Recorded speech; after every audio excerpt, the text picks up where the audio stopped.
ফরজ গোসল করার পদ্ধতি হলো, আপনার গোসল ফরজ হলে বাথরুমে গোসলখানায় গিয়ে সর্বপ্রথম আপনার শরীরের যে জায়গায় নাপাক লাগছে বা কাপড়ের যে জায়গায় নাপাক লাগছে সেই জায়গাটা কি করা, পরিষ্কার করে নেওয়া আগে।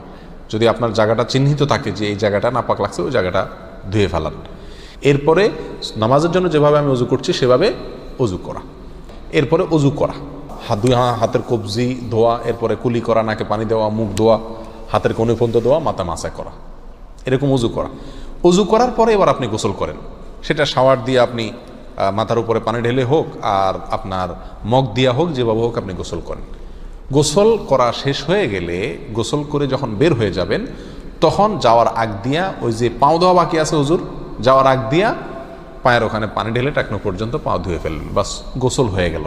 এই ভিতরে আপনার শরীরের প্রতিটি অঙ্গের প্রতিটি জায়গায় পানি পৌঁছানোর চেষ্টা করতে হবে। প্রকাশ্য অঙ্গ যেগুলো, নাভির প্যাচ থেকে নিয়ে, বগলের নিচ থেকে নিয়ে, আঙ্গুলের চিপা থেকে নিয়ে, প্রত্যেকটা জায়গায় যেন পানি যায়, সেজন্য সেখানে পানি পৌঁছানোর চেষ্টা করতে হবে। ডলার দরকার হলে ডলবে, যেভাবে ওখানে পানি পৌঁছাতে হবে। কানের প্যাঁচের ভিতরে, একেবারে গভীরে না, প্যাচগুলোর ভিতরে যেন পানি যায় সেদিকগুলো খেয়াল রাখতে হবে। কোনো একটি জায়গা যদি শুকনা থাকে তাহলে কি হবে না, ফরজ গোসল হবে না। অতএব পরিপূর্ণ শরীর যাতে ধোয়া হয় সেদিকটা খেয়াল রাখতে হবে। নেল পালিশ ইত্যাদি বা কোনো রং টং ইত্যাদির কারণে যদি কোনো আবরণ থাকে শরীরের উপরে, তাহলে সেগুলো সরা নিতে হবে, তা না হলে কি হবে না, ফরজ গোসল আদায় হবে না। কথা, প্রথমে শরীর এবং কাপড় থেকে নাপাকগুলো ধুয়ে নেব, এরপরে অজু করব পূর্ণাঙ্গভাবে, পাও ধোয়া বাদে, এরপরে গোসল করব। আর বের হওয়ার সময় দোনো পাও টাকনো পর্যন্ত ধুয়ে তারপর বের হয়ে যাব। এই গোসলের সাথে আমার অজু হয়ে গেল। এই গোসলের পরে আর কি করার দরকার নাই, অজু করার দরকার নাই। অনেকে গোসলের পরে অজু করেন, এটা কোনো প্রয়োজন নাই।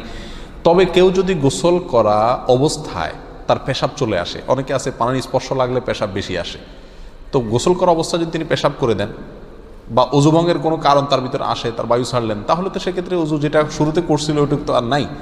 তাহলে তাকে আবার কি করতে হবে, নতুন করে গোসলের পরে অজু করতে হবে। এ হলো মোটামুটি ফরজ গোসলের পদ্ধতি।